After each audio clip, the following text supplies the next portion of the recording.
Get out. James's voice was cold as he stood in our marble foyer, casually swirling whiskey in a crystal glass. Your things are already packed.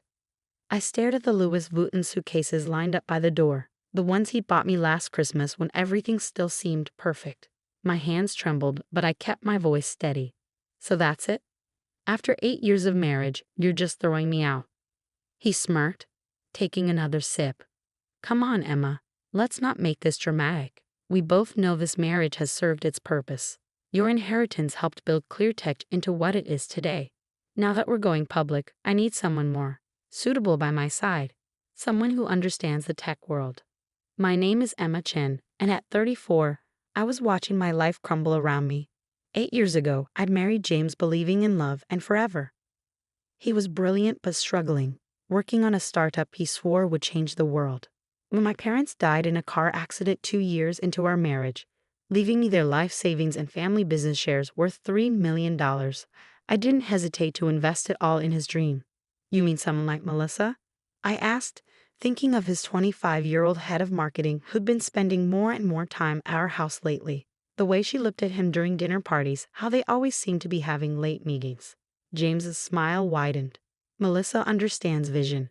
She gets what it takes to build something revolutionary. He gestured dismissively with his glass. You were great for the early days. The supportive wife, the generous investor. But ClearTech is worth $100 million now. We're playing in the big leagues.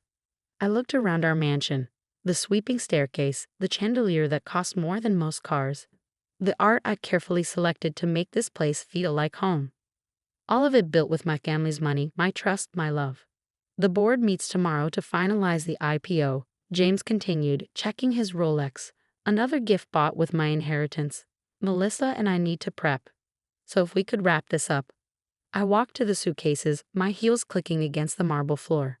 Each step felt heavy with 6 years of memories. The dinner parties I'd hosted to help him network, the nights I'd stayed up listening to his ideas, the vacations we'd canceled because he needed to work.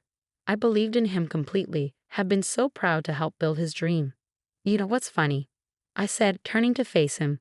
You think you've won, that you've played this perfectly. He raised an eyebrow, amused. Haven't I?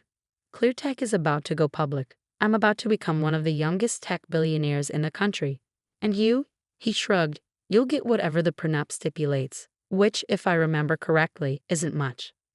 I smiled, thinking of everything he didn't know. The quiet moves I'd made over the past year as I watched him grow more distant, more arrogant. The careful planning that would turn his smug grin into shock. Good luck with the IPO, James, I said, grabbing my suitcases. I'm sure it'll be interesting. His confidence faltered for just a moment. What's that supposed to mean? You'll see. I walked out without looking back, the heavy door closing behind me with a final thud. What James didn't know, what he'd been too arrogant to even consider, was that I wasn't as naive as he thought. Growing up in a business family had taught me to always protect myself. While he was busy building his empire and courting Melissa, I'd been watching, learning, and preparing. The inheritance he used to build ClearTech? I had documentation for every penny, dated, notarized, and safely stored with my lawyer. The early company contracts, all carefully preserved, showing my role as more than just a silent investor. The long hours he claimed to be working, I had proof of much more interesting activities. But my real insurance policy was something far more valuable, something that would make tomorrow's board meeting very interesting indeed. I checked into the Four Seasons, a small indulgence I planned ahead for.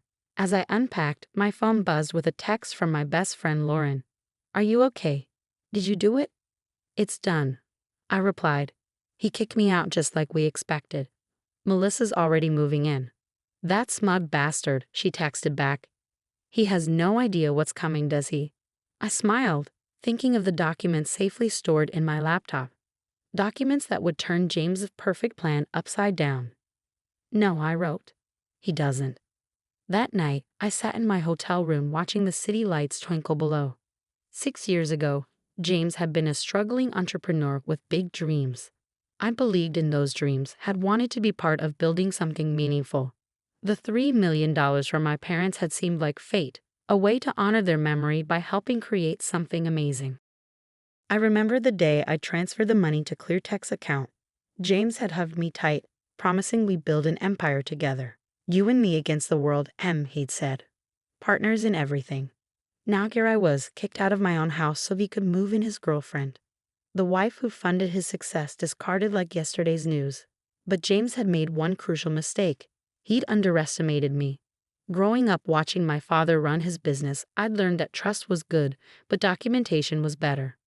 My phone buzzed again, this time with an email from my lawyer, Sandra. Everything's in place for tomorrow. Are you sure you want to do this? Once we move forward, there's no going back.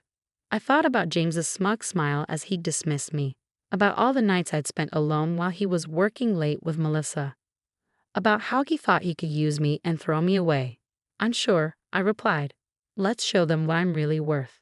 Tomorrow, James would learn that his perfect plan had one fatal flaw.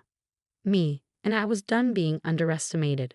As I walked into ClearTech's gleaming headquarters the next morning, the security guard did a double take. Mrs. Chen. Mr. Wilson said, that I wouldn't be coming in anymore. I smiled, sliding my still valid ID card across the desk. He was mistaken about a lot of things, Tom. The elevator ride to the top floor felt surreal. How many times had I visited James here, bringing him lunch during late nights or attending company events?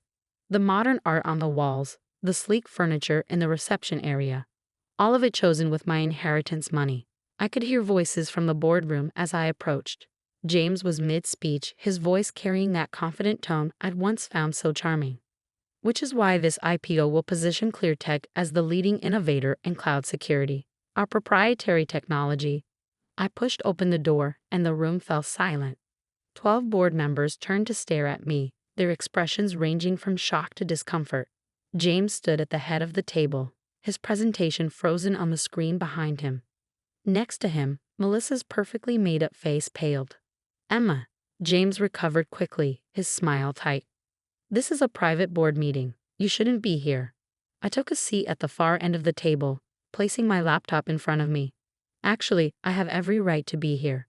As a major stakeholder in ClearTech, I think the board should hear what I have to say before voting on the IPO. One of the board members, an older man named Richard, leaned forward. Mrs. Wilson, we were under the impression that you had no official role in the company. It's Ms. Chen. I corrected him, opening my laptop, and that impression was incorrect. In fact, there's quite a lot about ClearTech that needs clarification. James's facade cracked slightly. Emma, don't do this. Whatever you're thinking. I connected my laptop to the presentation screen, and the room gasped.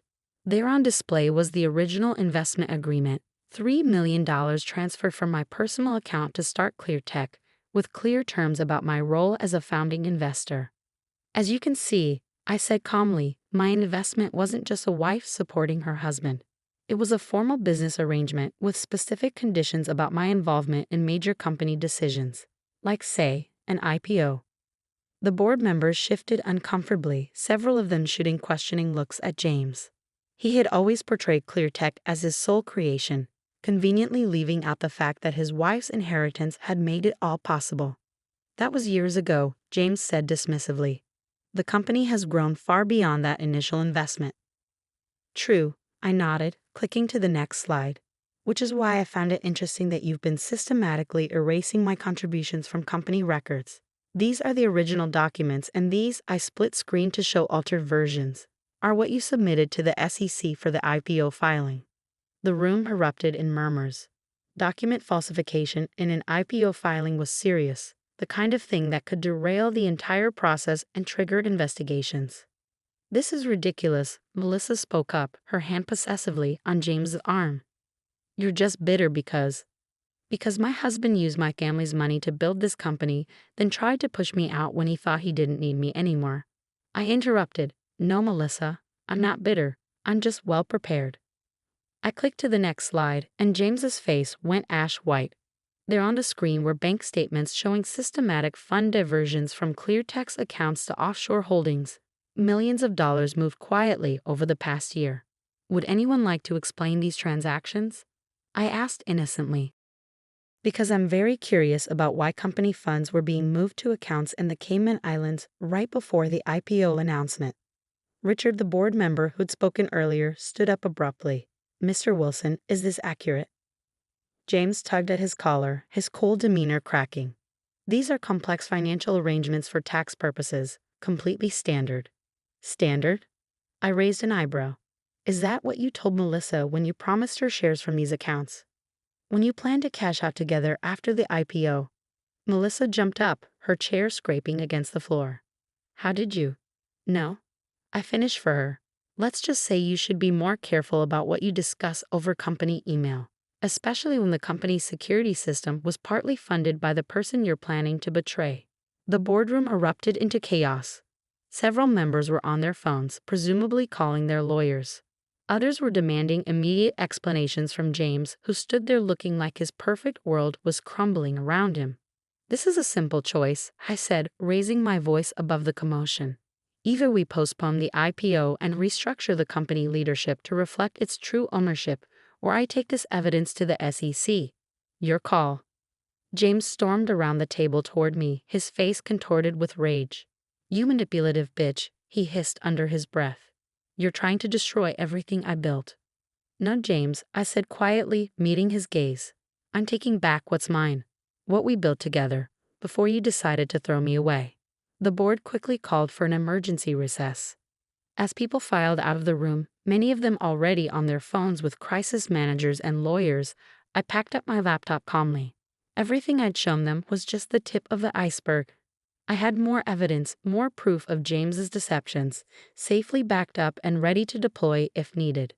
Richard, the senior board member, approached me as I stood to leave. Ms. Chen, I think we need to have a longer conversation about your role in ClearTech. Perhaps over lunch? I smiled, shouldering my bag. I'd like that. I have quite a few ideas about the company's future. As I walked out, I caught a glimpse of James and Melissa in heated discussion, their perfect plan falling apart around them. He looked up as I passed, and for the first time since I'd known him, I saw fear in his eyes. This was just the beginning.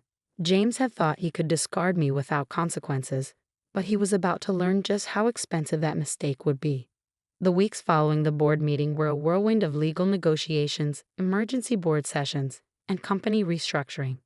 I watched from my temporary office on the 19th floor, not quite the penthouse suite where James still sat, but close enough to keep an eye on things.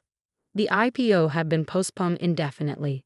After my revelations, the board wasn't taking any chances.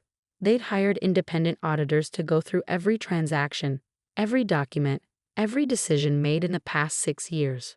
What they found made my evidence look tame in comparison.